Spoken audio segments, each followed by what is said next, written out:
Soit rendu à notre Seigneur. Amen. Nous lirons dans Ésaïe chapitre 28. Ésaïe 28.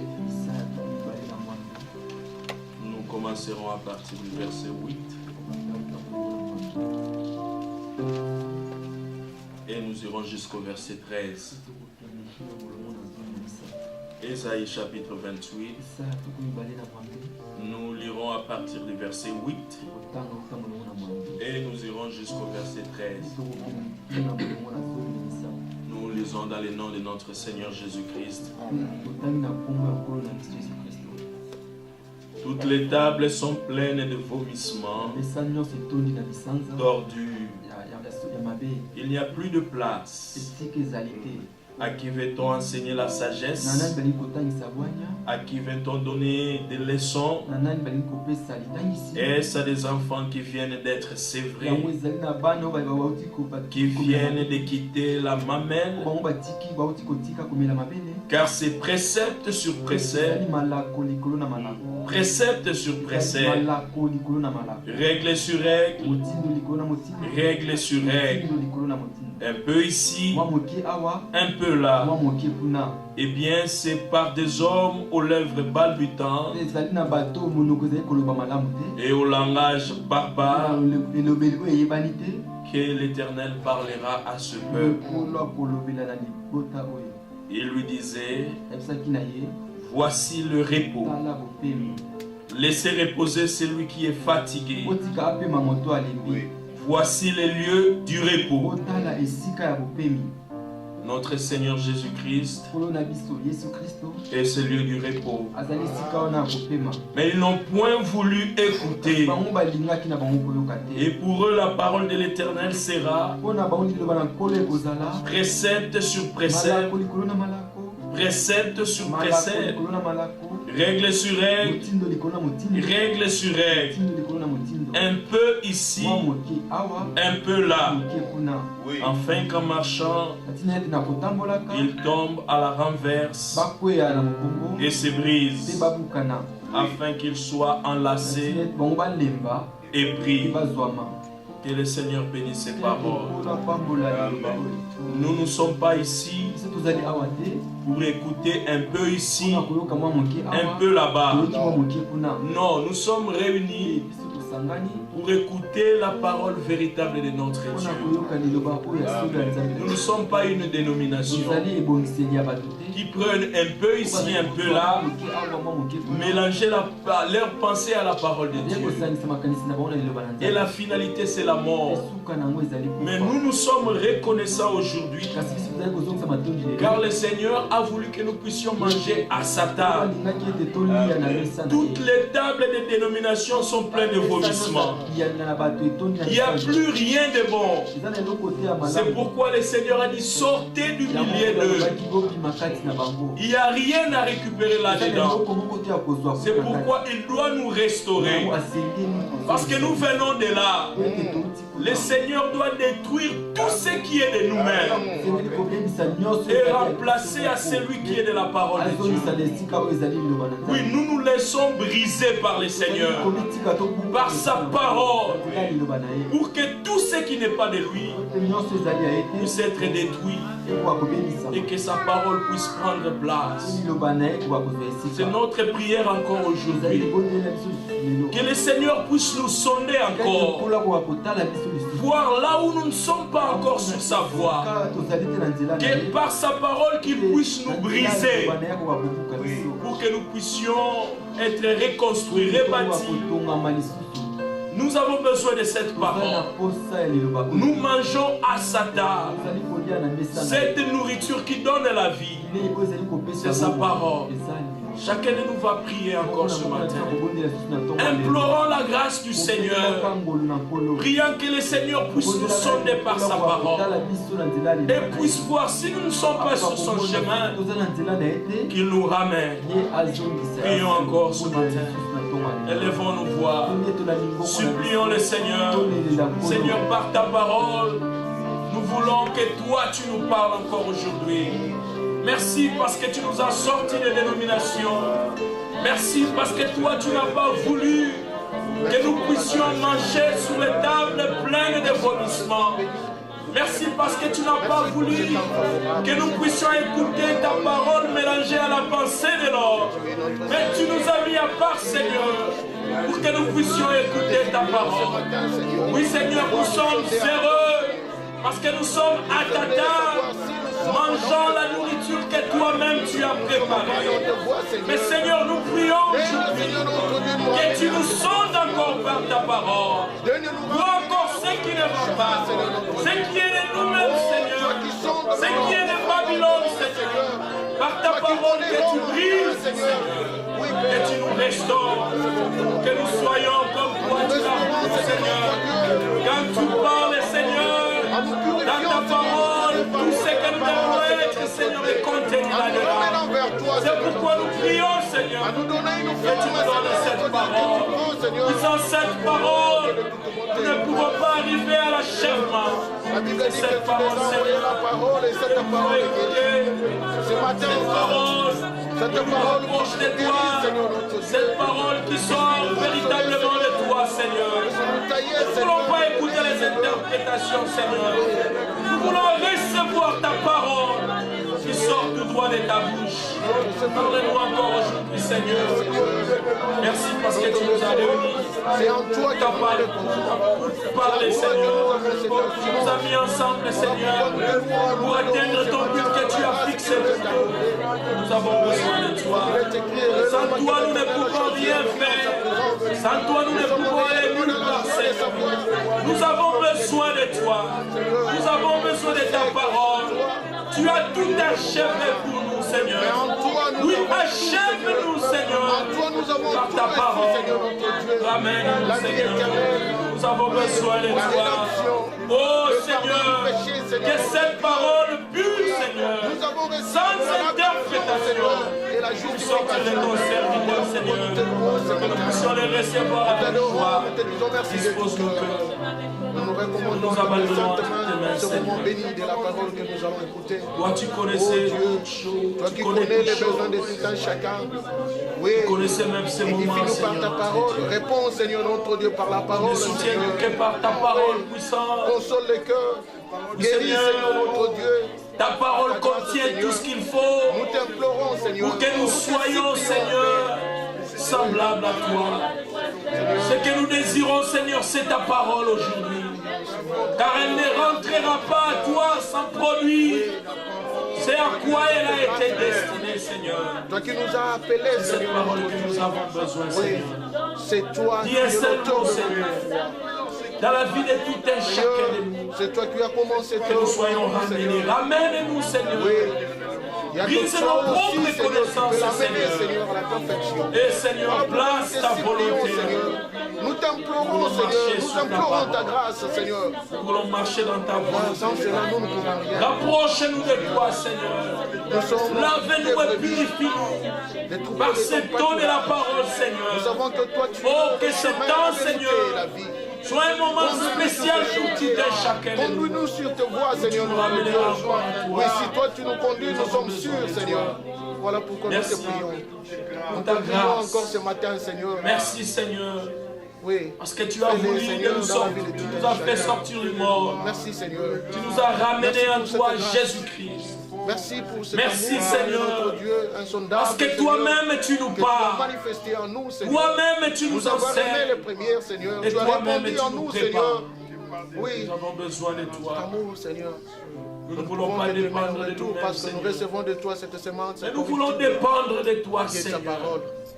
Voilà pourquoi dispose le cœur de tout un chacun. Nous te louons, nous t'adorons. Rends-nous sensibles, Seigneur, à ta parole. Tu mérites la louange et l'adoration. Oh Seigneur, pour tout ce que tu fais, tu as conduit dans nos vies. Il n'y a que toi qui le mérites, Seigneur. Pour recevoir ce que tu as autrefois, nous étions un peuple qui marchait sans Dieu. Merci, Seigneur. Chacun suivait sa propre voie. Mais il t'a plu, Seigneur, de nous faire grâce. Tu nous as appelés. Aujourd'hui, nous pouvons être, Seigneur, notre heureux de savoir que nous t'avons connu. Que tu as préparé pour nous, tes fils et tes filles, Seigneur.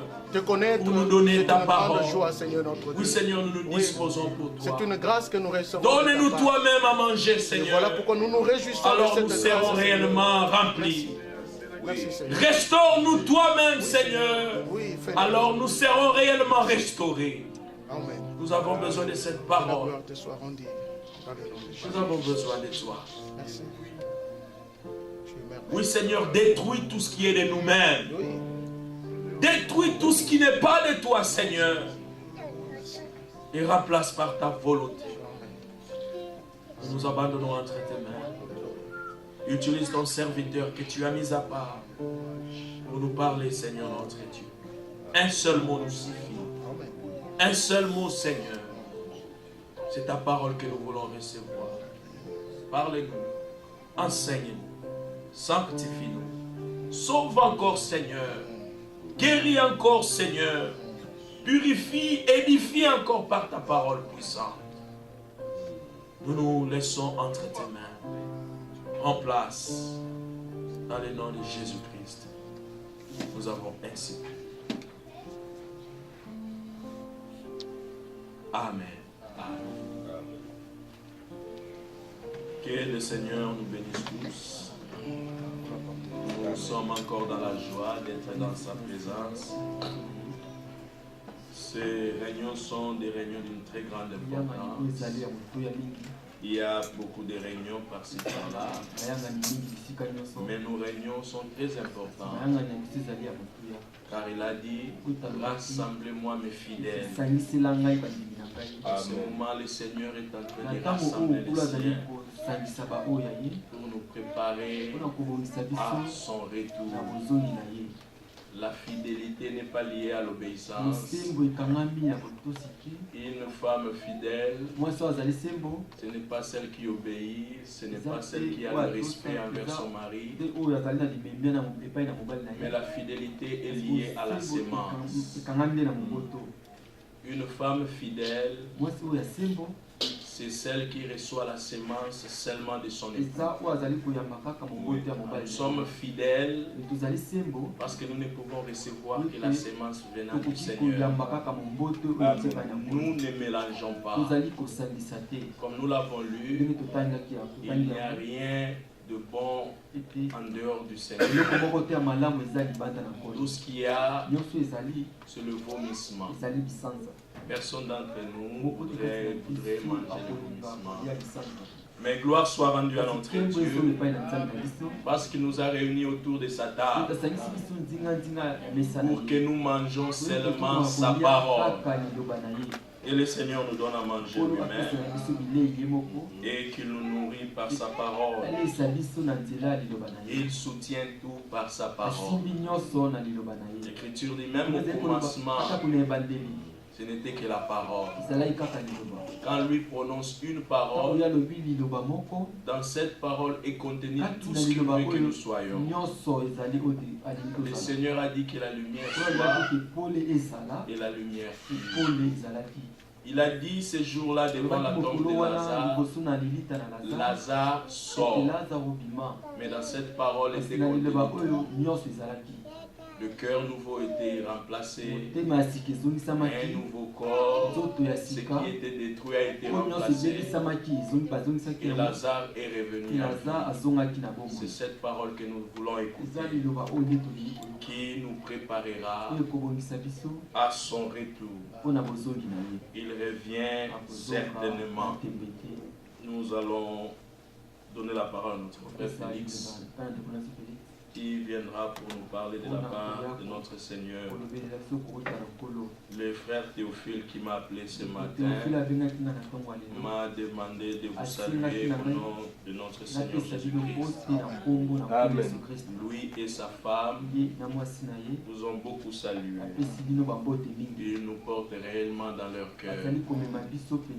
On se voit peut-être virtuellement, mais cet amour est plus profond dans notre cœur.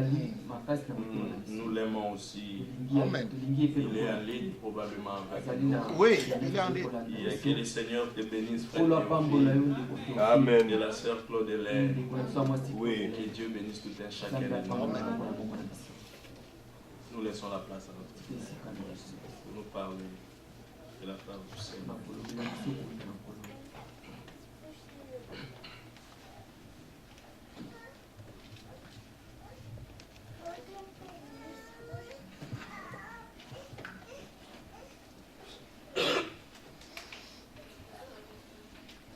Que Dieu vous bénisse. Amen.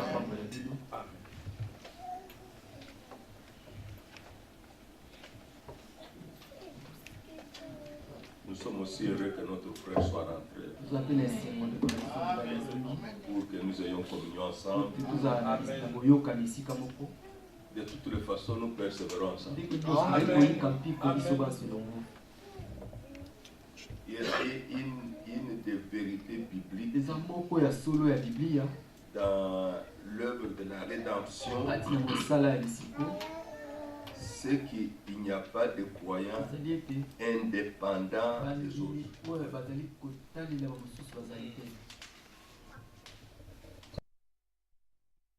Il n'y a pas de croyants indépendants des autres. Ça n'existe pas dans le plan du salut de Dieu. C'est vrai que le salut est individuel, mais quand on vient au salut, nous naissons dans le corps. Aucun membre de notre corps n'est venu s'ajouter. Les membres existent par naissance. Et par naissance, ils sont liés les uns aux autres. Le bras n'est pas indépendant de la jambe. La jambe n'est pas indépendante des autres membres. C'était un tout. Et dans l'œuvre du salut, c'est ce que Dieu fait. Et ça se manifeste, ce sentiment-là, réellement, dans lequel on ne sait pas être seul. Si dans le temps dans lequel nous vivons, un croyant qui pense être vraiment un croyant, veut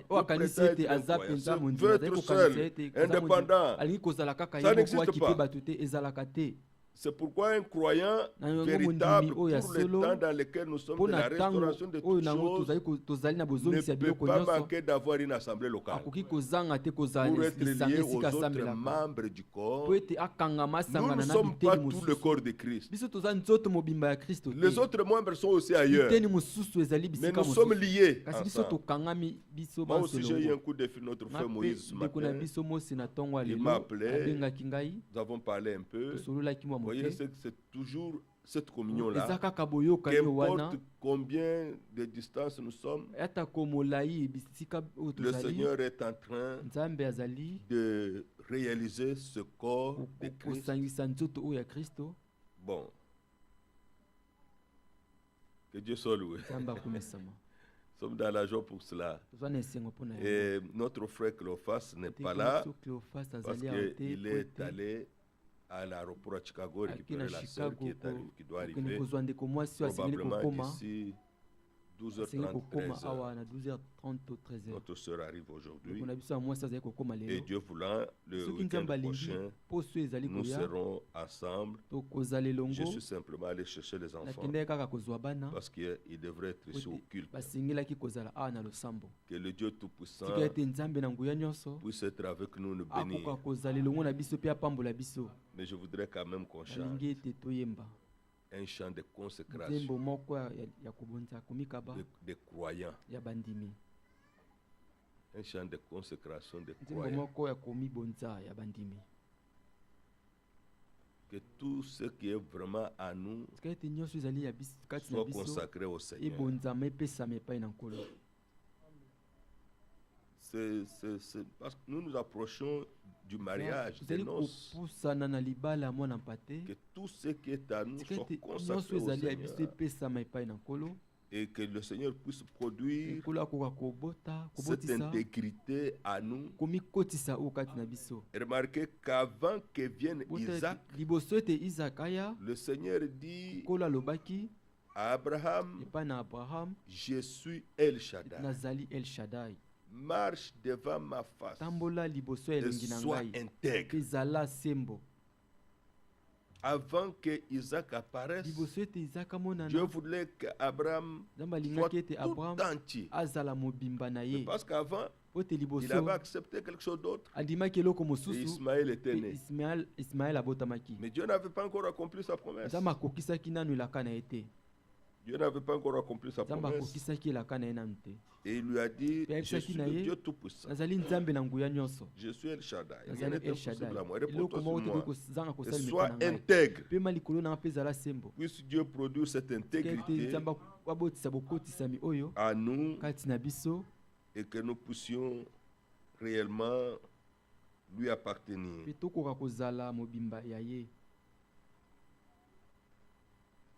Quelle chanson peut chanter? Hein? L'hymne de l'agneau. C'est quel chant? C'est le 94.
Notre Père Céleste, nous te rendons honneur et gloire de ce qu'il t'a plu un jour et devenir un de nous en Jésus-Christ. Afin d'accomplir la rédemption, racheter nos âmes, nous ramener à toi, nous donner la vie éternelle, nous placer dans la position des fils et des filles de Dieu, héritiers de tous tes biens. Père Céleste, tu n'as pas regardé à ta gloire, à l'honneur, la louange des séraphins, notre Dieu. Tu as tout laissé, tu es devenu un simple homme. Ce matin, c'est de ce salut que nous voulons que tu nous parles. C'est de ton plan que nous voulons que tu nous parles et que tu puisses le brasser réellement dans l'âme de chacun. Cela soit inscrit à nous en lettres de feu et que cela brille au-dedans de nous, que nous soyons prêts. Notre prière est que tu nous soutiennes. Amen. Notre prière est que tu nous affermisses, que tu nous secours de tous côtés, afin que notre confiance ne soit qu'en toi seul. Amen. Tu es le Dieu vivant. Tu es le Dieu qui accomplit ta parole. Ce que tu as dit est arrivé et d'autres choses doivent encore arriver. Bénis mon frère et ma soeur qui est venu. Bénis mon frère et ma soeur qui est à l'écoute en ligne. Accorde-nous ta lumière. Répands sur nous tes bénédictions. Oui, Seigneur. Fais-nous réaliser d'être membres du corps de Christ. Glorieux Seigneur, cela n'est possible que par le Saint-Esprit. Pas une main d'homme ne peut faire cela, mais toi tu peux l'accomplir. Seigneur, que ton secours se manifeste par la révélation de ta parole. Que ton secours se manifeste par la guérison de nos corps. Que ton secours se manifeste par l'exaucement de nos prières. Toi qui prends soin de nous de tous côtés. Nous te rendons honneur et gloire dans le nom de Jésus. Amen.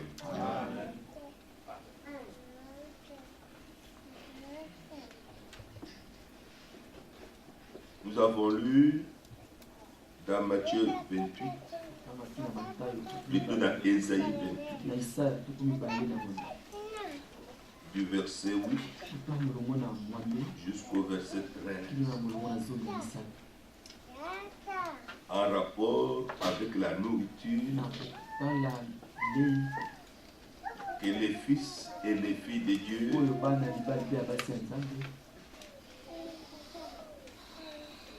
doivent manger. Et maintenant, nous constatons que les choses ne sont pas comme il veut. Il constate que ses enfants sont servis de vomissements. Ils ne mangent pas la bonne nourriture. Il dit au verset 8, toutes les tables sont pleines de vomissements, d'ordures. Hier, j'étais très touché avec le passage d'Ésaïe 42, où Dieu Tout-Puissant dit, il y a le chaos partout, mais il n'y a personne qui réclame. Restitue. Nous l'avons lu hier. Tout le monde se complaît, accepte, se satisfait de la situation. Et ce passage fait partie de cela. On se complaît à manger des vomissements. On se complaît à manger des ordures. C'est ça que ça représente, une interprétation particulière de la parole. C'est ça que ça représente, une fausse doctrine. Dieu traite ça d'ordure. Ici, nous dirons ça une toiche. C'est comme ça que Dieu voit. La saleté, vomissement.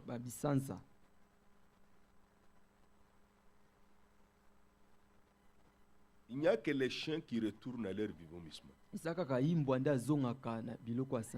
Dieu l'a dit par Pierre. Le chien est retourné à ce vomissement. Le chien mange. Oui, s'il a encore faim, il vomit et il mange encore. Ça, non, pas moi. Tous les fils et filles de Dieu aussi, non. Relisons pour comprendre aussi le passage d'Ésaïe 28.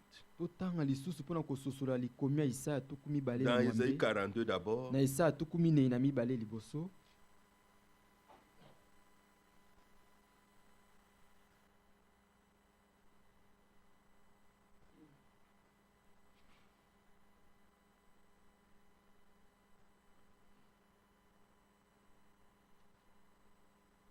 Verset 21.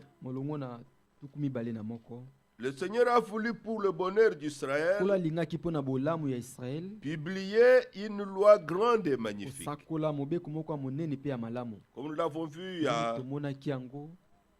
le week-end passé, la loi était inspirée de Dieu. Dieu est descendu dans la colonne de feu. Le peuple d'Israël a vu la gloire de la Shekinah. Il a vu la lumière surnaturelle. La Bible l'a décrit, c'était comme un feu sur le mont Sinaï. Et Dieu a confié sa loi sainte à Moïse pour donner aux enfants d'Israël. Gardez cette page.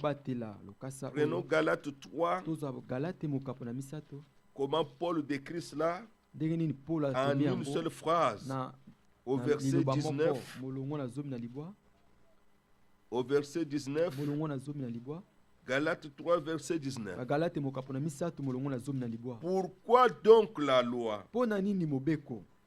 Elle a été donnée ensuite à cause des transgressions, jusqu'à ce que vienne la descendance.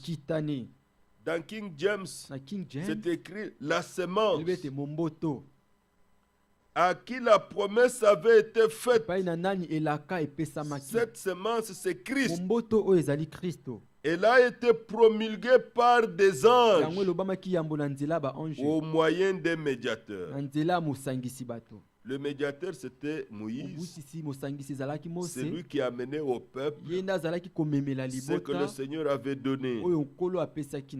Et le Seigneur est descendu comme l'ange de l'Alliance. Il a donné une parole à Israël qui liait Israël à lui. Mais ils n'ont pas pu persévérer dans cette parole. C'était, l'Écriture dit, une loi grande et magnifique. Nous sommes dans Ésaïe 42, au verset 22. Maintenant, qu'est-ce qu'on constate? Aussi, Dieu a fait ça. Dans le Nouveau Testament, Dieu a donné un évangile glorieux et magnifique.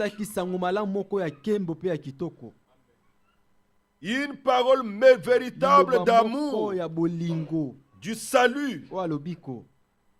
Paul dit dans Romains, malheur à moi si je ne prêche pas l'évangile. Parce que l'évangile est une puissance de Dieu pour le salut de quiconque croit. Dieu a voulu sauver par la folie de la prédication. Lorsqu'on prêche la parole, nous sommes comme des fous. On dit même parfois des choses qui ne sont pas raisonnables. Vous vous étonnez? Une vierge concevra, ce n'est pas raisonnable. Ce n'est pas raisonnable. Jamais. Une vierge ne peut concevoir. C'est pourquoi Marie a posé la question, comment puis-je moi avoir un fils? Moi qui ne connais point d'homme. C'était irraisonnable. Nous le savons. Ce n'était pas raisonnable de voir un homme intelligent avec une tête, deux yeux et deux oreilles en train de faire une arche, de faire un bateau sur une montagne. Ce n'était pas raisonnable. Pourquoi? Parce que partout, on fait les bateaux à côté des eaux. Ça termine, ça va dans l'eau. Mais qu'est-ce que c'est que cet homme qui est sous la montagne? On entend des bruits. Pourquoi? Oh, j'ai fait le bateau. Pourquoi? Il pleuvra. Quelque chose qui n'était pas raisonnable. Jusqu'au déluge, il n'y avait jamais eu de pluie. Les gens ne savaient pas ce que c'était. La pluie ne tombait pas sur la terre. Ce n'était pas possible pour l'intelligence de l'homme. Ce n'était pas raisonnable. Oh, si tu confesses tes péchés, Dieu te pardonne et tu es purifié. Tu regardes, tu ne vois pas du sang, tu ne vois rien, mais tu es purifié. Ce n'est pas raisonnable. Un philosophe vous ferait réfléchir que vous êtes fou. Comment vous croyez des choses comme ça?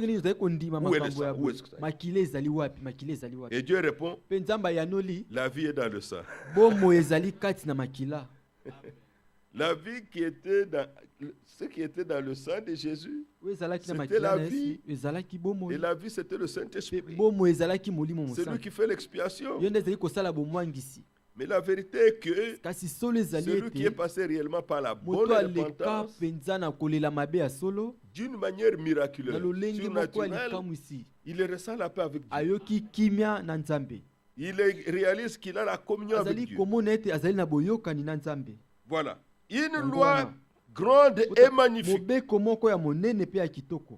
Maintenant au verset 22, malgré la bonne parole, mais c'est un peuple pillé et dépouillé. Ceci nous ramène au jardin d'Éden.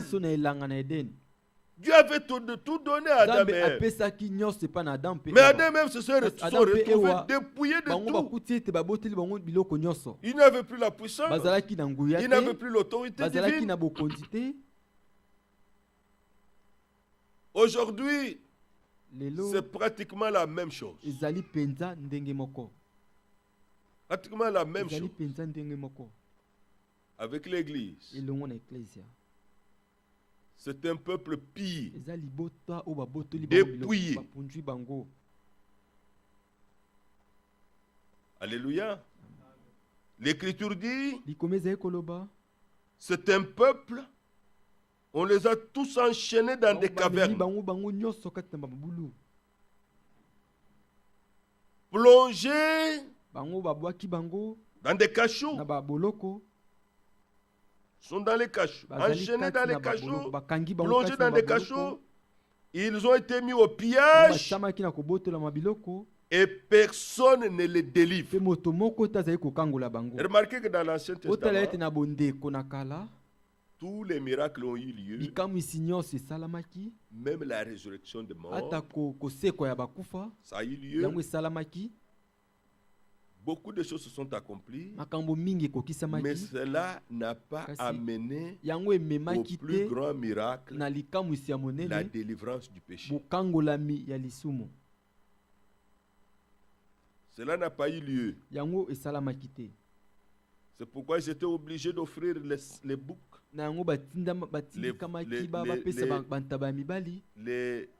les vaches, les agneaux au jour des expiations. Mais comme Hébreu, dans le livre d'Hébreu, le Seigneur nous dit que le sang des bêtes ne pouvait pas accomplir l'expiation, ne pouvait pas satisfaire la justice de Dieu. C'était impossible. Dieu devait trouver, et cela était dans son plan, trouver une solution finale, et Dieu l'a trouvé en venant en Jésus-Christ. Et aujourd'hui, nous n'offrons pas le sang de bêtes. Nous ne faisons pas cela. Dieu a changé de dispensation parce que la solution en Christ était une solution finale. Alléluia. C'est pourquoi ici, personne ne délivre, dépouillé, et personne ne dit restitue. À la Pentecôte, Dieu a tout donné à l'église. Dieu a tout donné à l'église. Dieu a déversé sa puissance. La vie est venue. La puissance est venue. La parole était là. Dieu a confirmé sa parole. Mais depuis lors, avec le temps, la même chose s'est passée. On se retrouve aujourd'hui avec un peuple dépouillé. L'Écriture dit pillé. Ils ont été mis au pillage. Ce qui faisait la joie, la richesse du peuple de Dieu a été enlevé. Alors, voyez comment cela est venu dans Ésaïe 28. Dans Ésaïe 28, c'est une autre façon que Dieu exprime le chaos qui est arrivé parmi ceux qui disent qu'ils croient. Ésaïe 28, verset 8. Toutes les tables sont pleines de vomissements, d'ordures, il n'y a plus de place.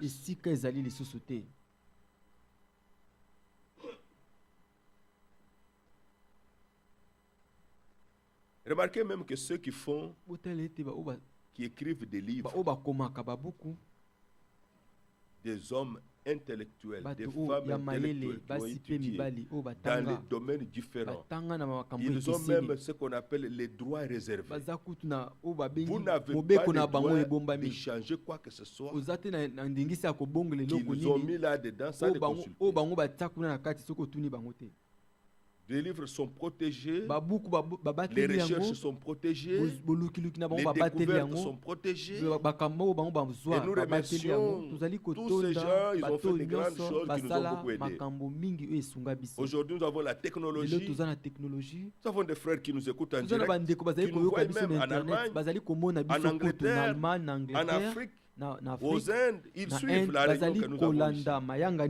C'est parce que les gens ont trouvé quelque chose. Et toutes ces découvertes sont protégées. Il n'y a que la parole de Dieu où chacun a fait ce qu'il veut. Chacun a donné sa signification. Chacun qui trouvait un petit mot, quelque chose, il y trouvait le moyen de faire son affaire. Et c'est ainsi qu'aujourd'hui, ce que nous voyons ne représente pas ce qui était dans la volonté de Dieu. Nous le disons sous l'autorité de la parole de Dieu. Que les gens acceptent ou n'acceptent pas. Les dénominations n'étaient pas dans le plan de Dieu. Ce n'était pas dans le plan de Dieu. Toutes ces différentes églises dans chaque coin, ce n'était pas dans la volonté de Dieu. Mais le Seigneur dit maintenant, toutes les tables sont pleines de vomissements. Qu'est-ce que c'est que le vomissement? D'abord, c'était un bon repas. On a mangé bien. Mais quand c'est entré dans le ventre, ça s'est mélangé au sucre et d'autres choses. Quand ça revient sur la table, un homme normal ne peut pas manger. Mais avant, c'était un bon repas qu'on avait mangé. C'est pourquoi nous vivons un temps spécial. Un temps spécial. Au commencement de l'église, les gens venaient de l'ignorance à la vérité. L'évangile était prêché par le Seigneur lui-même et les apôtres. Mais maintenant, c'est différent. On vient des erreurs à la vérité. C'est pourquoi Dieu parle de vomissement.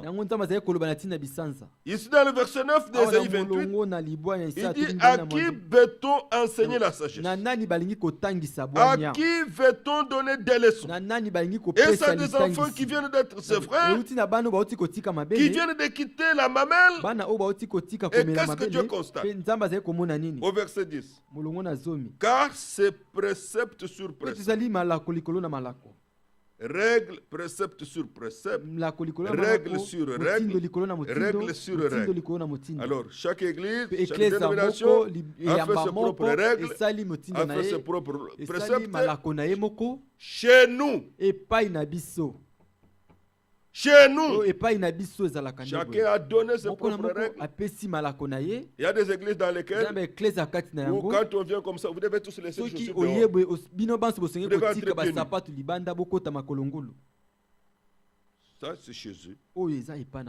Règle sur règle, précepte sur précepte. Et les églises, vous entrez, comme en Afrique là-bas, toutes les femmes ont des mouchoirs blanches à la tête. Règle sur règle, précepte sur précepte. On peut en citer autant. On peut citer autant de choses qui se sont insérées dans la foi. Dieu dit: ce n'est pas ça. Ce n'est pas ça. Mais au milieu de cette souffrance, c'est une souffrance pour l'âme. L'âme qui est prédestinée par Dieu à manger la parole de Dieu, à trouver son repos. Dieu dit: voici le repos. Le repos de nos âmes. Jésus l'a dit dans Matthieu 11. Dans Matthieu chapitre 11, notre frère a eu l'inspiration de lire cette parole pour l'ouverture.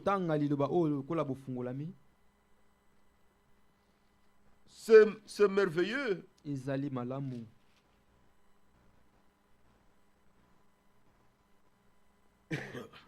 Dans Matthieu 11, au verset 28, Jésus dit: venez à moi, vous qui êtes chargés, fatigués et chargés, et je vous donnerai du repos.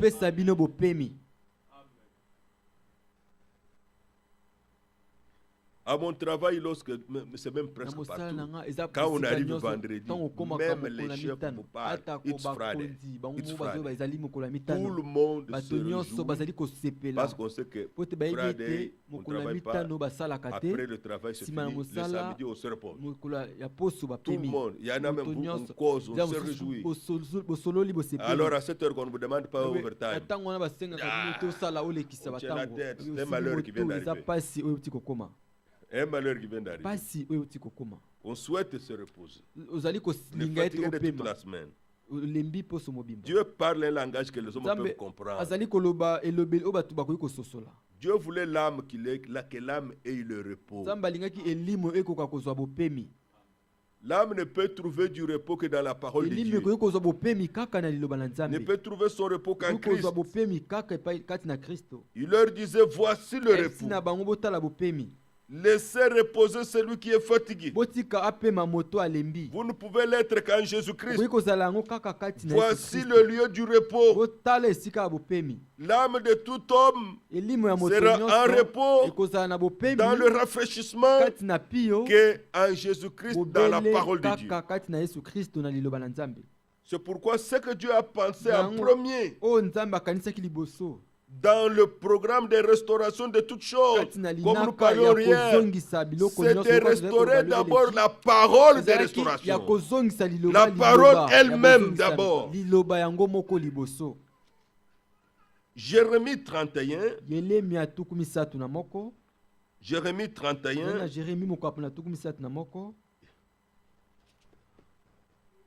Vous savez, les prophéties bibliques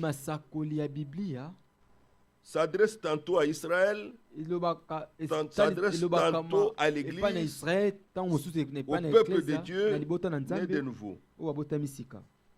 Jérémie 31, verset 4. Je te rétablirai encore et tu seras rétabli.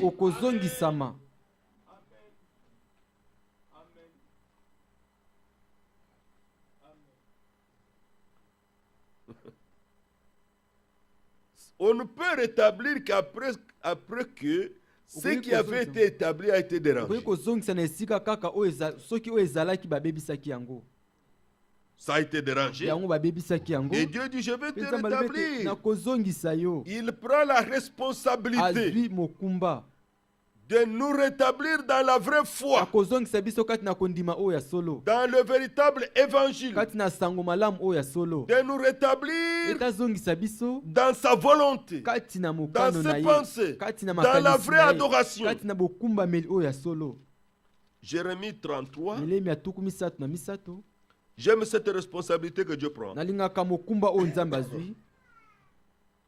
Il a pris la responsabilité du salut et il l'a accompli. Dans Jérémie 33,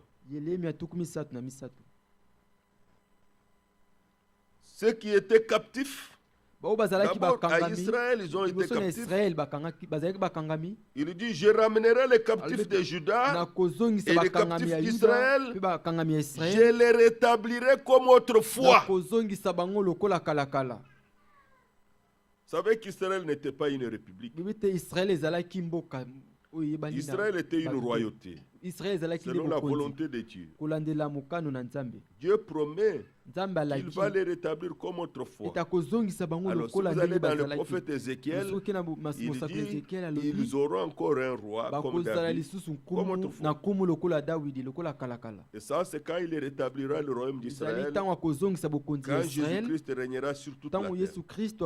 Dans le verset 11, les cris de réjouissance et des cris d'allégresse, les chants du fiancé et les chants de la fiancée, la voix de ceux qui disent, où est l'Éternel des armées, car l'Éternel est bon, car sa miséricorde durera toujours.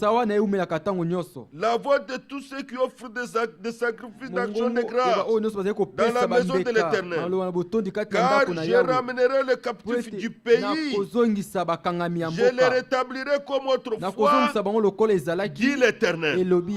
Ça, c'est la restauration. Voilà ce que nous pouvons apprendre de Dieu. Dieu fait toujours les mêmes choses. Il ne change pas sa manière de faire. Si Dieu a guéri quelqu'un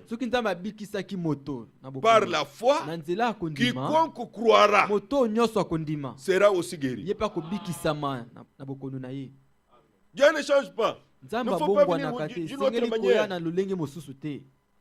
S'il a sauvé quelqu'un par la foi en Jésus-Christ, quiconque viendra par la foi en Jésus-Christ sera aussi sauvé.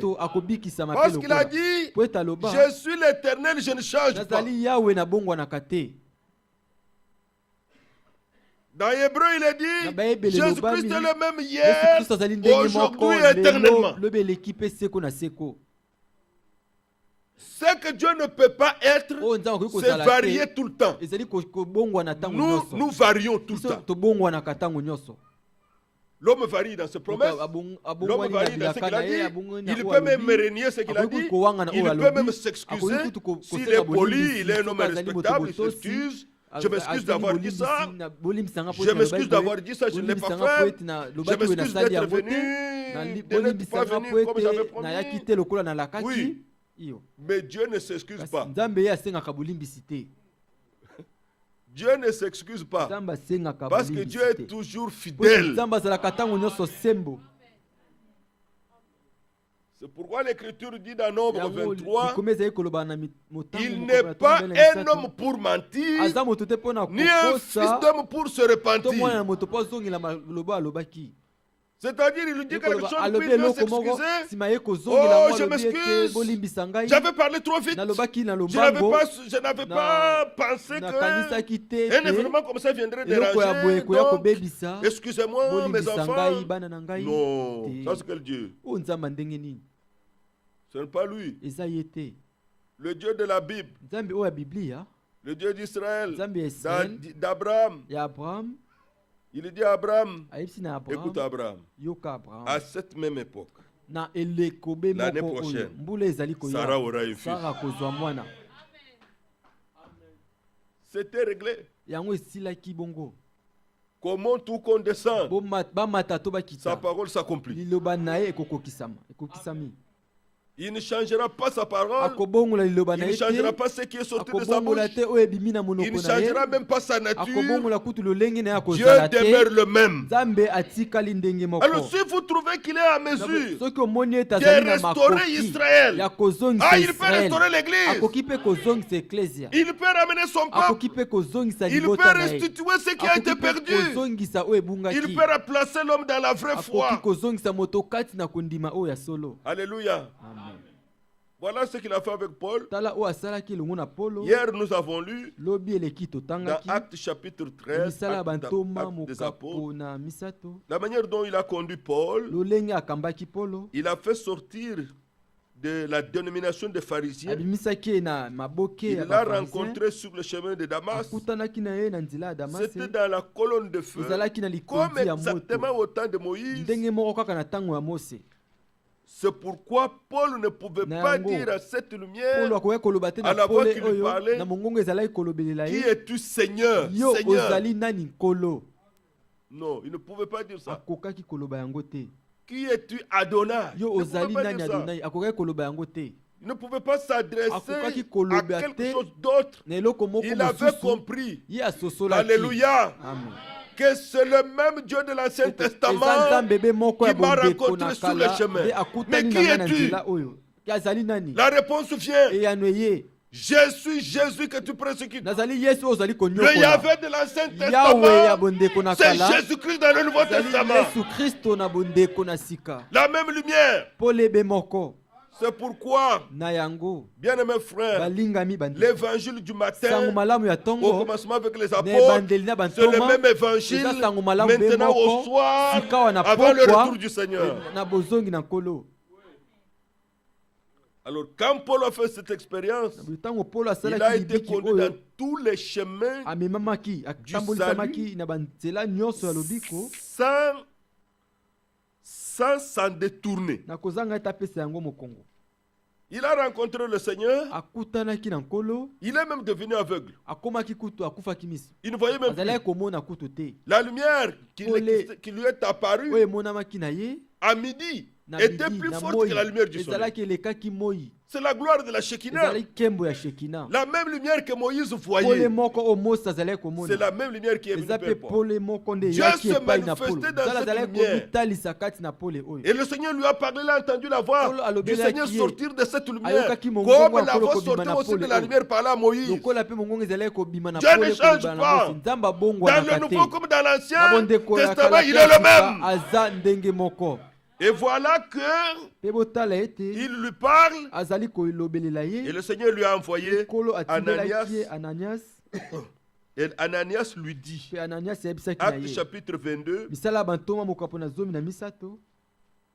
Acte chapitre 22, Acte des Apôtres chapitre 22, il dit au verset 12. Ça, c'est une conversion originale authentique qui produit toujours les mêmes fruits.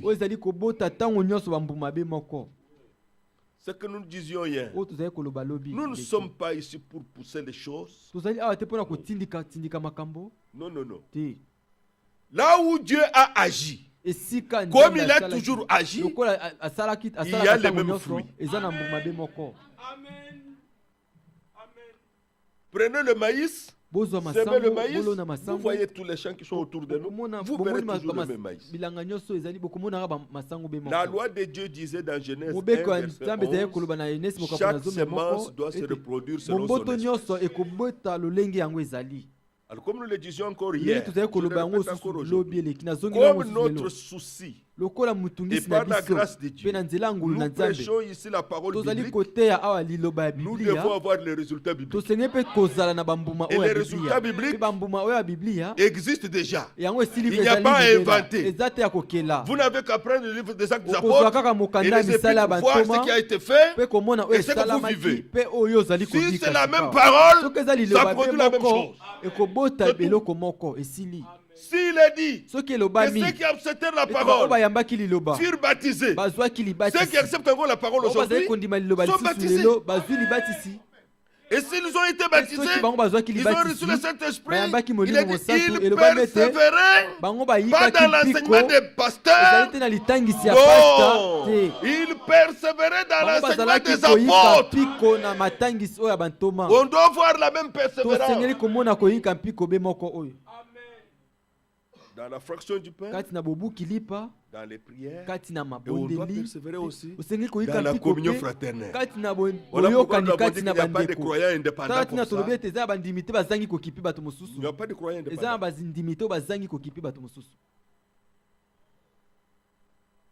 Nous avons étudié en chimie des électrons libres. En chimie. Il y a des électrons libres. Non, on n'est pas des électrons libres. On n'est pas des électrons libres. Non, non, non, non, non, non. On est gouverné par le Seigneur. C'est pourquoi il a comparé l'église à un corps. Verset 12, acte 22.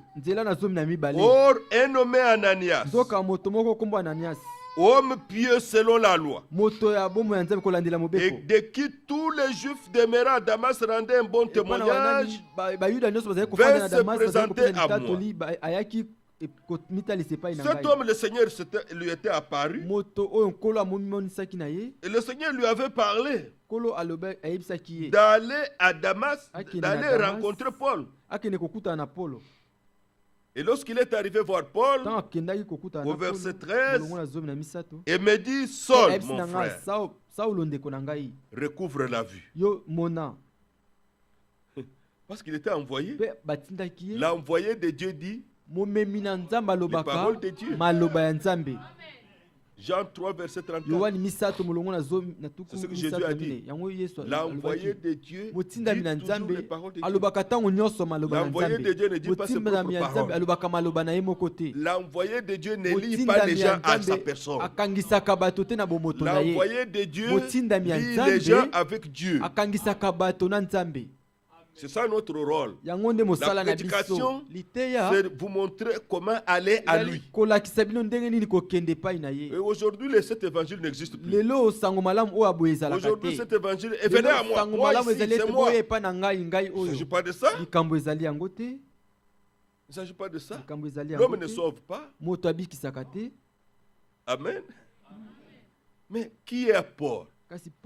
Qui est Apollos? Vous avez déjà lu ce passage dans 1 Corinthiens 3? Qui est Paul? Qui est Apollos? 1 Corinthiens 3, verset 5. Prenez tous les hommes de Dieu, même celui que les gens ne veulent pas entendre aujourd'hui, le frère Branham. Mettez le frère Franck, tout le monde. Qu'est-ce que donc Apollos? Verset 5. 1 Corinthiens 3. C'était des hommes appelés par Dieu. Et qu'est-ce que Paul? Qu'est-ce que c'est Pierre? des serviteurs par les moyens desquels vous avez cru. Selon que le Seigneur l'a donné à chacun. Des hommes utilisés par Dieu pour que vous croyiez à Dieu. C'est tout. Croyez-vous comme cela? Alors là, vous êtes mes frères. Nous ne sommes pas ici pour adorer un homme. Qu'est-ce que donc Apollo? Qu'est-ce que donc Paul? Pourtant, un messager de la première heure. Mais des serviteurs par les moyens desquels vous avez cru. C'est ce que nous sommes contents. Et nous aimons tous les envoyés de Dieu. Nous remercions Dieu pour eux. Ceux qui sont venus avant et ceux qui sont venus après. Nous remercions Dieu pour cela. Les moyens par lesquels vous avez cru. Nous retournons dans Acte 22. Lorsqu'il dit, il voit Paul, il dit, seul mon frère recouvre la vie. Il n'a pas fait de cérémonie avec des habits blancs, avec des choses. Paul était déjà avec. Paul ne voyait plus. La lumière l'avait aveuglé. Non, il est venu simplement. Dieu agit dans la simplicité. Il dit, Paul, seul mon frère, recouvre la vie. Et Paul dit, au même instant, j'ai recouvré la vue et je le regardais. Ce que Ananias a dit n'était pas une parole qui venait de lui. C'était une parole inspirée par le Seigneur. Verset 14. Il dit, le Dieu de nos pères t'a destiné, toi Paul, à connaître sa volonté. Quelle grâce de connaître sa volonté dans le temps dans lequel vous vivez. Regardez un homme comme Noé. Il a connu la volonté de Dieu dans le temps où il vivait. Fait l'arche. Il ne plus de 40 jours tombera. On a vu un homme sur une montagne en train de faire cela. Si vous suivez CNN, tous ces jours ici et d'autres chaînes, vous verrez, il y a une recherche pour montrer que les découvertes sur l'arche de Noé. J'ai déjà suivi ça une fois. J'avais reçu de quelqu'un une carte de visite. Je crois que j'ai ça chez moi. Un website, je suis entré. J'ai vu ça, j'ai suivi comment ils font. On a retrouvé l'endroit où cette tâche s'est posée. Mais ça fait trop longtemps. Des choses que la Bible dit sont des choses vraies. Ils sont accomplis réellement. Et CNN va montrer ça dans le jour qui vient. Souvent c'est le soir. Chaque soir, de mettre les films ou des documentaires. Vous allez voir ça. Vous allez voir ça. On a retrouvé ça. Disons, les archéologues ont cherché. Noé a connu la volonté de Dieu dans les jours de sa propre vie. Moïse a connu la volonté de Dieu alors que les enfants d'Israël étaient esclaves en Égypte. Mais ce temps-là est passé. Aujourd'hui, Dieu t'a destiné à connaître sa volonté dans le temps dans lequel nous vivons. Exactement comme Paul. Dieu fait la même chose. Dieu t'a destiné à connaître sa volonté. Toi, Paul, à voir le juste. Avoir le juste et entendre les paroles de sa bouche. Pas une interprétation. Paul, tu n'entendras pas des interprétations encore. Paul, tu entendras les propres paroles de Dieu. Tu entendras les paroles de sa bouche. L'homme ne vivra pas de pain seulement, mais de toute parole qui sort de la bouche de Dieu. Matthieu 4:4. Entendre les paroles de sa bouche. J'aime ça. Paul, ça ne sera pas de fausses doctrines. Paul, ça ne sera pas des interprétations particulières. Toi, Dieu t'a destiné à entendre les paroles de sa bouche. Vous voulez en avoir le témoignage? 1 Corinthiens 11, au verset 23. 1 Corinthiens 11, verset 23.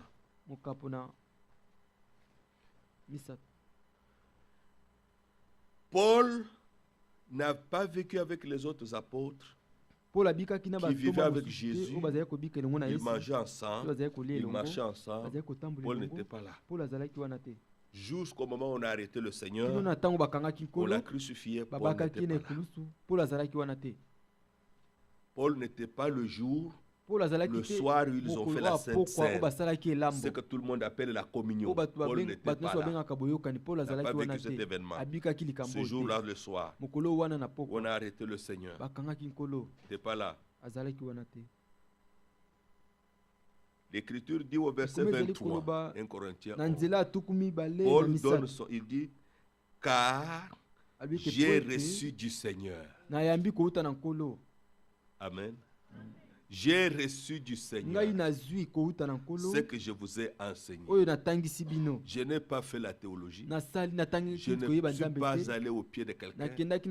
J'ai reçu du Seigneur ce que je vous ai enseigné. Le Seigneur me l'a dit. Ce que le Seigneur Jésus, dans la nuit où il fut livré, le Seigneur lui a dit ça.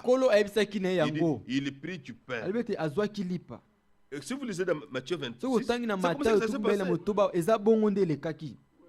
Quand Paul lui raconte ça, il n'était pas là le soir-là. Mais ici, le Seigneur lui a parlé comment la Sainte Seine se passait. La première Sainte Seine. Le souper du Seigneur. Il prit du pain. Et après avoir rendu grâce, les rompit et dit, ceci est mon corps qui est rompu pour vous. Faites ceci en mémoire de moi. C'est comme ça que ça s'est passé. De même après avoir soupé, il prit la coupe et dit, cette coupe est la nouvelle alliance en mon sang. Faites ceci en mémoire de moi toutes les fois que vous en boirez. Tous. Pas un seul boit, les autres ne boivent pas. Non, vous en boirez tous. Voilà pourquoi quand nous faisons ça ici, nous buvons tous. Nous mangeons tous le pain. Et nous buvons tous la coupe. Mais Paul dit, j'ai reçu ça du Seigneur. Amen. Donc ça, ce n'est pas une interprétation particulière. C'est une parole digne de foi. Prenons Galates. Non, Éphésiens. Éphésiens chapitre 3. Écoutons encore Paul.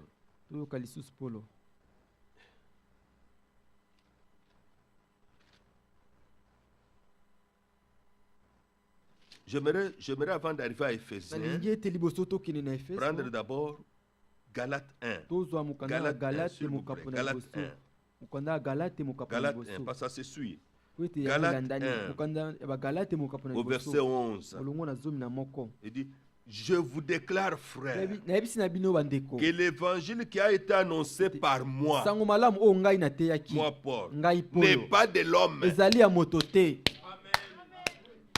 Ce n'est pas de l'homme. Car je ne l'ai ni reçu, ni appris d'un homme. Gloire au Seigneur. Donc ce n'est pas une interprétation particulière. Ce n'est pas une imagination de quelqu'un. Une connaissance de quelqu'un qu'il m'a donné. Souvenez-vous que nous avons lu dans Ésaïe 28, toutes les tables sont pleines de vomissements. Et les vomissements sont des bonnes choses qu'on a mangées. Et puis on remet. Ça ressort. C'est ça que vous entendez quand quelqu'un dit, dans ma propre compréhension. Vous êtes prêt déjà à manger un vomissement. Dès que quelqu'un dit ça, vous êtes déjà sur le chemin de vomissement. À mon avis, c'est déjà un vomissement qui va venir. Dans ma compréhension, même s'il dit à mon humble avis, c'est toujours un vomissement. Parce que quand Quand quelqu'un dit à mon aime la vie qu'on passe pour le vrai, il est tellement humble. On peut quand même prendre ça. C'est déjà un vomissement. On n'a pas besoin de son avis. Nous ne sommes pas réunis ici pour un avis de quelqu'un. Nous ne nous retrouvons pas selon la compréhension de quelqu'un. Non, Paul dit, l'évangile que je vous ai annoncé, je ne l'ai ni reçu ni appris d'un homme, mais par une révélation de Jésus-Christ. Voilà la clé. Croyez-vous cela? Verset 15 du même chapitre. Mais lorsqu'il plut, il plut à celui qui m'avait mis à part de le sein de ma mère. C'est comme ça que viennent les ministères. Les ministères, on ne les donne pas dans les écoles théologiques. Les ministères, on ne les donne pas dans les écoles bibliques. Les ministères, on ne les donne même pas à l'église. On regarde une tête qui vous plaît bien là. Du frère. Il est devenu apôtre. On a même entendu dans les églises où on a même créé des dons qui n'existent pas. Le frère qui riait beaucoup là, ou la sœur, elle a des dons de joie. Ça n'est pas dans la parole. Dans 1 Corinthiens 12, ça n'est pas dans la parole. Au contraire, la joie est le fruit de l'esprit. Je dis notre frère là, on a donné le don de joie. Et puis on voit même ça à l'internet. Dieu va répandre maintenant le don de joie. Et tous les sœurs dans le... On a vu ça. Du début à la fin de mensonge, il n'y a pas un don de joie.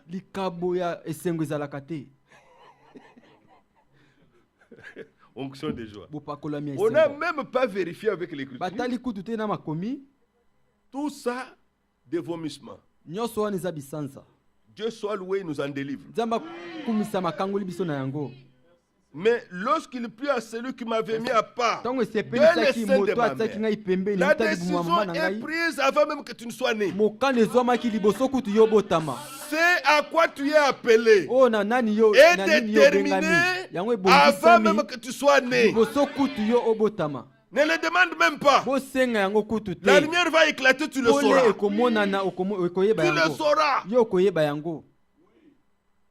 Tu le sauras. Nous sommes arrivés à un point d'éviter tout ce qui est antibiblique. Ça deviendra un obstacle pour l'enlèvement. Parce que tu n'as pas été ramené, tu n'as pas été restauré, tu n'as pas été rétabli. Cette histoire deviendra pour toi un obstacle. Tu ne partiras pas. Quand le Seigneur reviendra, ici il est dit, et qui m'a appelé par sa grâce. Quand bien même il m'avait mis à l'écart, il m'avait choisi avant la fondation du monde. Dès le sein de ma mère, je ne savais rien. Il dit, il m'a quand même appelé. Dieu doit t'appeler. Dieu doit toucher ton cœur. Dieu doit te faire comprendre que ce que tu écoutes est la vérité. Crois. N'est-ce pas qu'il est écrit dans Actes des Apôtres que Dieu ouvrit le cœur de Lydie pour que Lydie comprenne ce que Paul prêchait. Lorsque nous prêchons, il y a une action surnaturelle de Dieu. Il y a une action surnaturelle de Dieu. Dieu ouvre le cœur pour que vous croyiez la parole que vous entendez et que vous en fassiez l'expérience. Il ajoute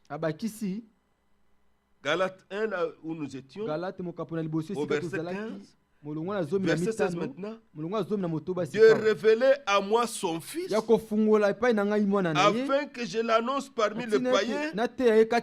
Aussitôt, après cette expérience, je ne consultais ni la chair ni le sang. C'est fini. On ne dépend plus des doctrines des hommes. Non. C'est fini.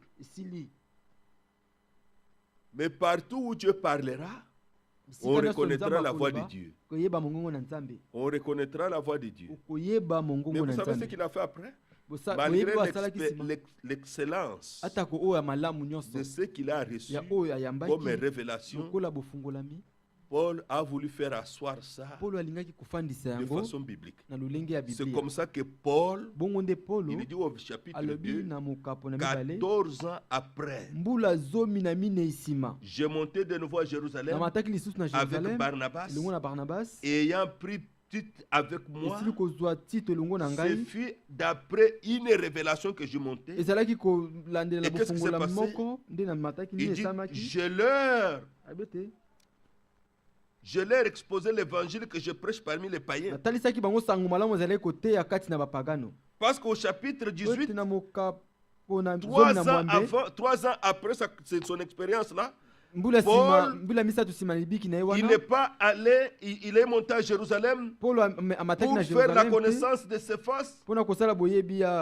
Et il est demeuré 15 jours chez lui. Et si vous continuez, cet homme de Paul, il est aussi parti après en Arabie.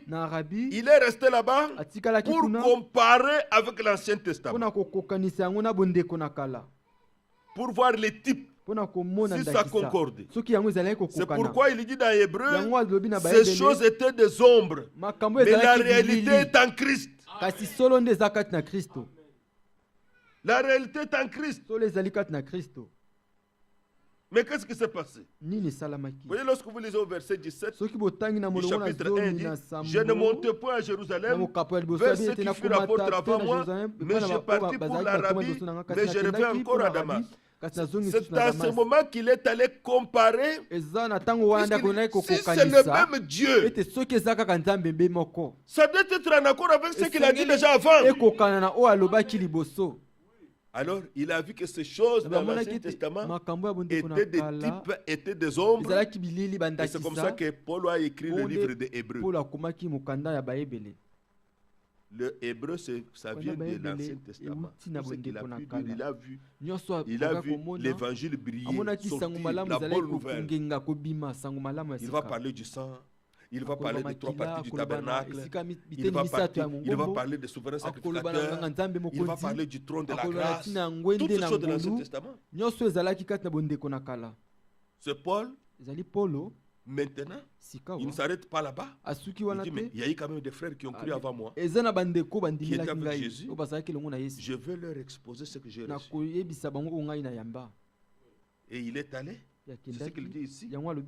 Il a exposé. Il dit, je ne voudrais pas courir en vain. Ah! Ici se présente un point pour tous ceux qui prétendent prêcher.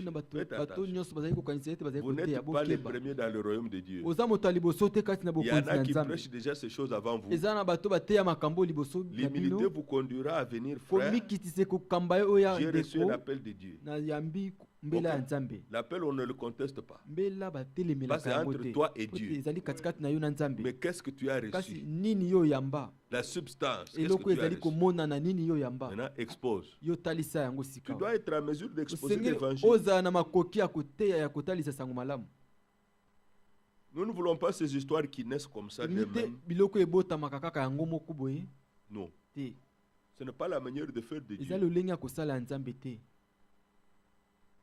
Si Paul a eu le temps de faire ça 14 ans plus tard, pourquoi toi tu ne peux pas le faire? Quand il a exposé aux frères, verset 6, ceux qui sont les plus considérés, quels qu'ils aient été jadis, cela m'importe. Dieu ne fait point de favoritisme.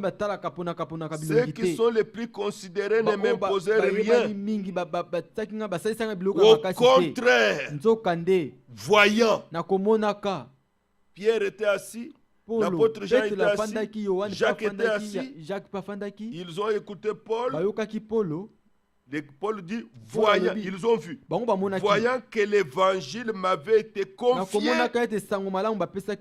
pour les incirconcis, comme à Pierre pour les circoncis. On doit voir, frère. On doit voir que le frère, Dieu lui a confié l'évangile. Dites amen à cela. Dieu lui a confié la parole. Nous pouvons le constater. Vous avez écouté le témoignage de frère Jean-Claude qui est venu d'Afrique du Sud. Comment il est arrivé à proclamer cet évangile? Au Congo, le frère Jean-Claude, ils avaient un groupe de prière dans les environs de la maison du grand frère du frère Moïse. Frère Moïse qui était venu avec lui. Frère Moïse en 94, il était allé visiter son grand frère aîné, que je connais aussi. J'ai pu voyager aussi jusque là-bas en 95. J'ai même vu la maman de notre frère. J'étais reçu chez son grand frère. Et comme il était là-bas à la maison, la femme de son grand frère et les enfants de son grand frère priaient dans ce groupe-là. Il est aussi parti prier. Et arrivé là-bas, il a vu les frères, on lui a demandé de parler. Le frère Jean-Claude était là-bas, il étudiait dans les histoires. Et le frère a prêché un évangile simple. Ça a touché le frère Jean-Claude. Le frère Jean-Claude a commencé à le visiter, à venir le voir chez le grand frère. Il a reconnu que cet homme de Dieu a la parole. Ils lui ont dit, frère, viens nous prêcher la parole. Le frère Moïse a commencé à prêcher là-bas. Et le frère Jean-Claude a accepté, a cru. Il a cru. Dieu l'a touché. Et c'est comme ça qu'il a pris pied. Il a pris pied, il a suivi. Et après, Dieu l'a appelé à prêcher. C'est pour ça que vous voyez, il est collé avec le frère. C'est le chemin que Dieu avait choisi pour lui, pour venir à cette parole véritable. Aujourd'hui, il est là, il voyage dans le monde entier. Il prêche. Moi, je ne l'avais jamais écouté. Même quand il est venu, je l'avais jamais écouté. Mais le frère Moïse me parlait de lui. Mais il a prêché ici. Il a prêché ici. J'étais assis, j'ai dit à frère Moïse, ce frère, Dieu lui a confié l'évangile. Ça n'a pas besoin de classe pour ça. On a une oreille pour savoir. Vous savez qu'il y a une parole dans la Bible. Dans 2 Timothée, il est dit, présente-toi comme un ouvrier. Efforce-toi de te présenter comme un ouvrier qui sait diviser droitement la parole. Quand les Pierre prêchaient, quand les Paul prêchaient, il n'y avait pas de Nouveau Testament. Ils ne prêchaient qu'avec l'Ancien Testament. Même l'histoire de l'Église raconte ça. Mais dans l'Ancien Testament, dans les prophètes, vous ne verrez pas un chapitre sur la nouvelle naissance. Vous ne verrez pas un chapitre sur le baptême du Saint-Esprit. Vous ne verrez pas un chapitre sur telle doctrine. Mais tout ce qu'ils ont prêché, vous entendrez toujours comme il est écrit. Comme il est écrit par les prophètes. Comme il est écrit par Esaïe. Comme il a été dit par Jérémie. C'est ça, diviser droitement la parole de Dieu. Trouvez la parole qui s'accomplit dans votre temps. Ça, l'intelligence de l'homme ne peut pas le faire. Il faut l'Esprit de Dieu. C'est pourquoi nous lisons ça. Et quand les frères ont écouté Paul, Paul dit, ils ont vu que le Seigneur m'avait confié l'évangile pour les païens, pour les incirconcis. Aujourd'hui, avant de terminer, nous voulons voir des hommes qui sont ramenés dans le même évangile. Voilà pourquoi nous croyons à la restauration. Nous croyons au ministère prophétique que Dieu a envoyé parce qu'il fallait les yeux qui pouvaient rentrer jusqu'au temps de Paul, voir le fondement que Paul avait placé, voir les doctrines de base que Paul avait données, voir ce que Paul avait dit. J'ai reçu du Seigneur ce que je vous ai enseigné. Que Dieu soit loué. La même colonne de feu qui est venue à Paul est venue aussi dans cette génération pour révéler les mêmes choses. Maintenant, regardez ce que Paul dit. Nous terminons. 1 Corinthiens 4, verset 6. Nous terminons. Verset 6. C'est à cause de vous, frères, que j'ai fait de ces choses une application à ma personne et à celle d'Apollos, afin que vous appreniez à nos personnes à ne pas aller au-delà de ce qui est écrit. Voilà le caractère de l'affaire. Quand tout point de vue ne sortez pas des Écritures. Voilà les talons de mesure. Si vous n'avez pas compris, ne donnez pas une signification. Si vous n'avez pas compris, ne donnez pas une explication. Laissez ça comme ça. Le Seigneur, l'auteur de sa parole, vous éclairera. Mais seulement, n'allez pas au-delà de ce qui est. Dans la pratique, comme dans l'enseignement. N'allez pas, s'il vous plaît, au-delà de ce qui est écrit.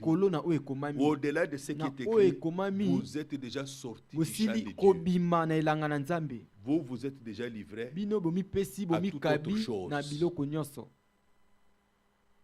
Paul rend ce témoignage. Vous savez pourquoi nous lisons 2 ou 3 Écritures? Parce que Dieu a dit dans Deutéronome, 2 témoins ne suffiront. Un témoin ne suffira pas. Il faut 2 ou 3 pour que la chose soit établie comme vrai. C'est comme ça. Même sur un point de la foi, regardez-vous. Nous avons déjà pris cet exemple. Tout le monde est baptisé par tout le prix aujourd'hui au nom du Père et du Fils et du Saint-Esprit. Mais il n'y a aucun témoignage dans la Bible où quelqu'un, on a prié sur lui, on l'a baptisé au nom du Père et du Saint-Esprit. Ça n'y est pas dans la Bible. Ça n'y est que dans des livres des hommes. Acte 2, au nom de Jésus-Christ. Acte 8, au nom de Jésus-Christ.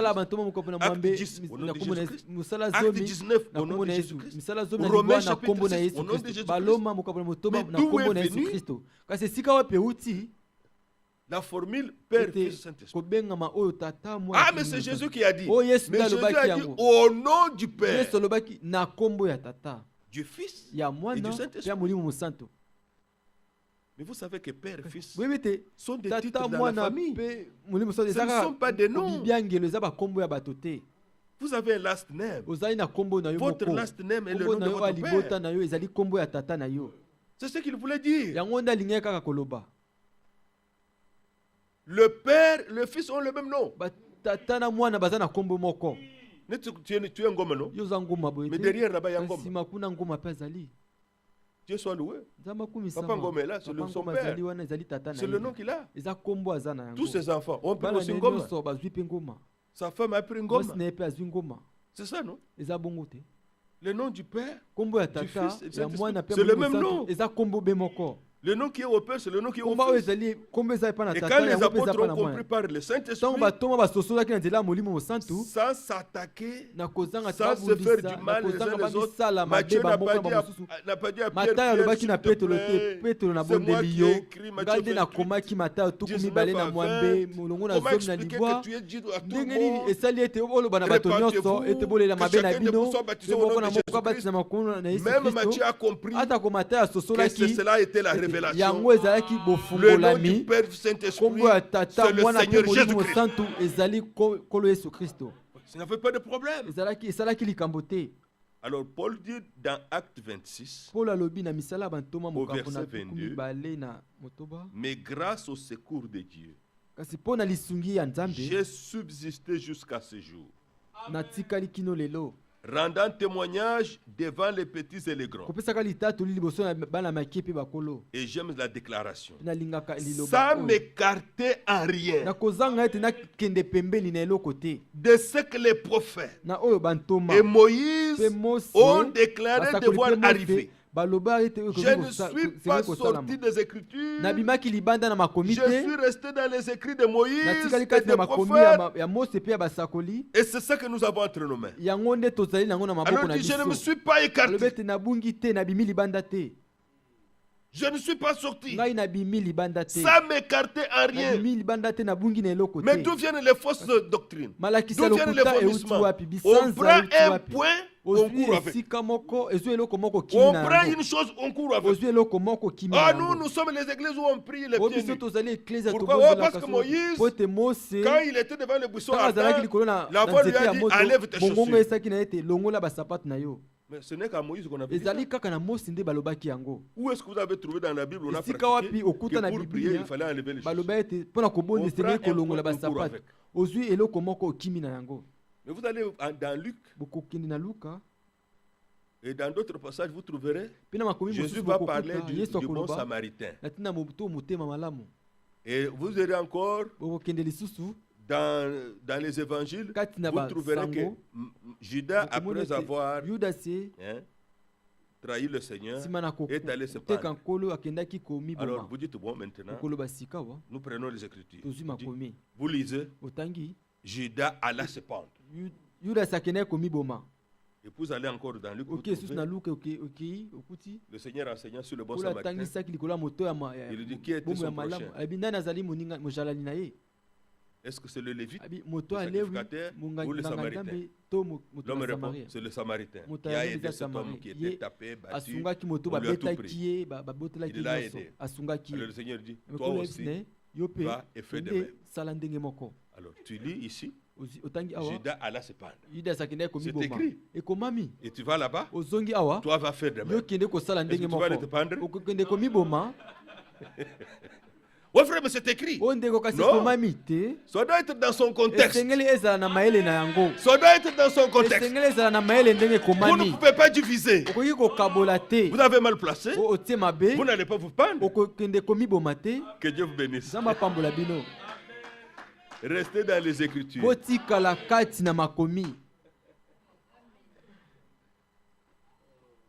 Nous allons chanter et prier notre Seigneur.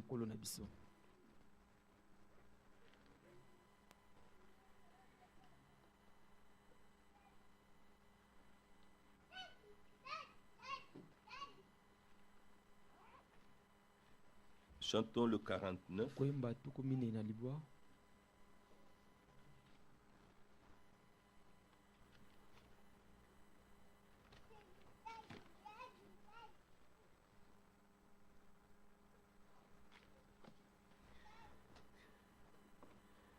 Que le Dieu Tout-Puissant nous accorde à tout point de vue de croire comme cela lui plaît et d'expérimenter tout ce qu'il a promis. Nous irons dans tous les détails de ces choses afin que vous acceptiez la parole de Dieu dans sa plénitude tel que Dieu l'a révélé.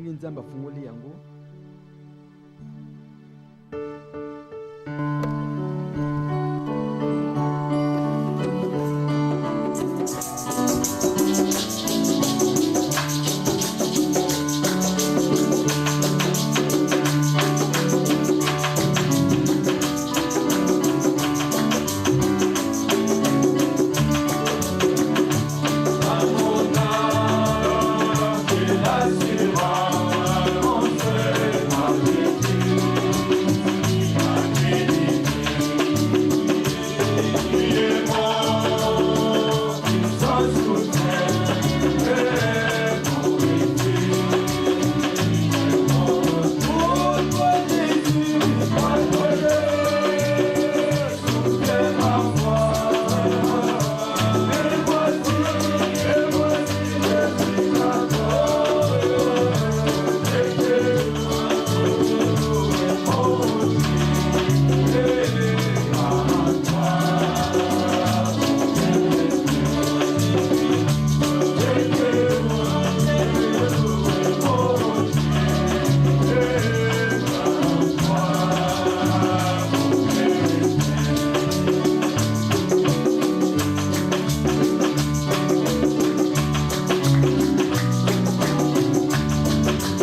Amen.